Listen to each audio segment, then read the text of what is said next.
किस्सा गौतमी और सरसों के बीज की कहानी। बहुत समय पहले भारत के एक छोटे से गांव में किस्सा गौतमी नाम की एक युवा महिला रहती थी। वह अपने जीवन में बहुत खुश थी और जल्द ही एक सुंदर बच्चे की मां बनी।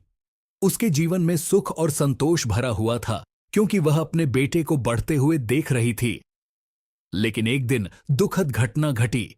उसका छोटा बेटा बीमार हो गया और उसकी सारी कोशिशों के बावजूद वह उसे बचा नहीं सकी। किस्सा गौतमी पूरी तरह से टूट गई। वह इस सच को स्वीकार नहीं कर पाई कि उसका प्यारा बेटा अब नहीं रहा। अपने दुख में वह अपने बेटे के मृत शरीर को लेकर गांव में घूमने लगी और हर किसी से उसे वापस जीवित करने की विनती करने लगी। गांव के लोग उसे देखकर दुखी होते, लेकिन कोई उसकी मदद नहीं कर सकता था। अंततः एक बूढ़े आदमी ने उस पर दया की और उसे सुझाव दिया, बुद्ध के पास जाओ, वह बुद्धिमान और दयालु हैं, शायद वे तुम्हारे दुख का समाधान कर सकें। किस्सा गौतमी में नई उम्मीद जागी। वह तुरंत अपने बेटे के शरीर को लेकर बुद्ध के पास गई। उसने उनसे विनती की, कृपया भगवान मेरे बेटे को फिर से जीवित कर दें।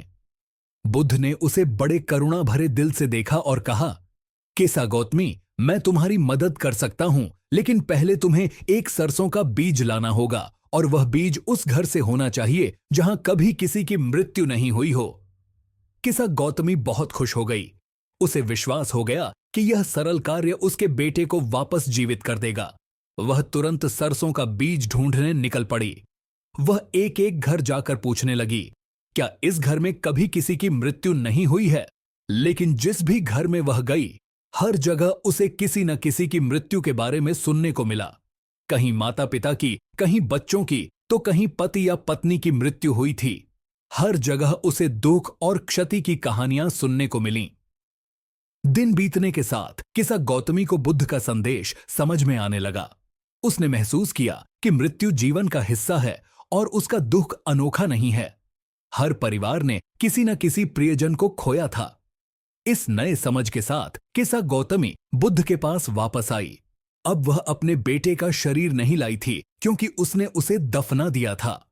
उसने बुद्ध के सामने झुककर कहा, मैं अब समझ गई हूं भगवान, मृत्यु अवश्यम भावी है और मुझे इसे स्वीकार करना होगा।